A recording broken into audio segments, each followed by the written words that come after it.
This section is all about quiet speakers. And if you are someone who tends to speak at a quieter volume, please don't feel bad about that. It's your vocal habit, it's your vocal tone. There's nothing wrong with being a quieter speaker. However, as you've probably experienced by now, it's going to make your audience have to work a lot harder. For people who are quieter speakers, I want you to use the microphone. It is your best friend. If you're talking online, get a good mic. It's absolutely worth the investment, and they aren't that much. I'm using here the Blue Yeti, and it is absolutely worth it. Even just a little earbud microphone will pick up a quieter voice and fill it out. So microphones are a public speaker's best friend. However, I also want you to learn how to resonate a bit more with your voice if you are a quiet speaker. And here's how we're going to do that. When we're quieter, we tend to speak with a tighter mouth, not enunciate, and not reverberate. So that's the ability for our voice to echo, both in our mouth, in the cavities in our head, and even coming down into our torso. The more I enunciate my vowels, the more my voice is going to resonate both outside of me and within me. The number one place we want to think about our voice resonating is inside. So, what I want you to do is say a very dramatic sentence.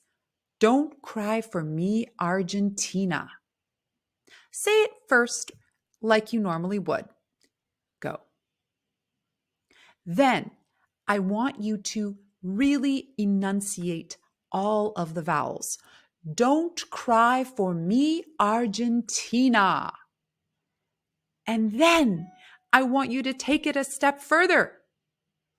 I want you to say it with full resonance. I want you to use that great diaphragmatic breathing. I want you to open up your chest and I want you to speak it from your chest and really connect with that lower part of your voice, your support system, your powerhouse.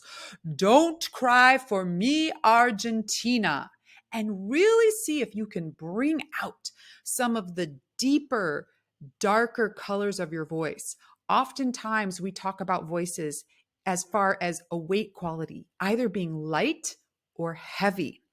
And if you have a lighter voice, it tends to be quieter. You can bring out a little more depth to get a little more balanced voice. Now, if you're naturally a light speaker, I'm not telling you to go from sounding like a beautiful flute to a deep bassy tuba. That's too extreme.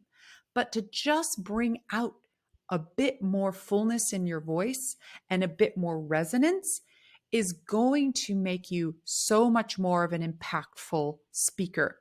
Because unfortunately, when we're quiet, we're going to make our audience strain, and it makes us come off as less confident and even less competent. Now, you may naturally be a quiet speaker for a lot of different reasons, but oftentimes we may be a bit on the shyer side. So, doing this is probably going to make your inner critic flare up. That's why I want you to go to step 6 if you are a quiet speaker, because there's definitely a mental part of being loud and how it makes us feel insecure about ourselves. So, we need to tackle that as well as the physical part of this. But for now, I want you to practice speaking with an open jaw and really booming out your voice in the comfort of your own home, of course, so that you feel more variation in just how loud you actually can get. All right, enjoy.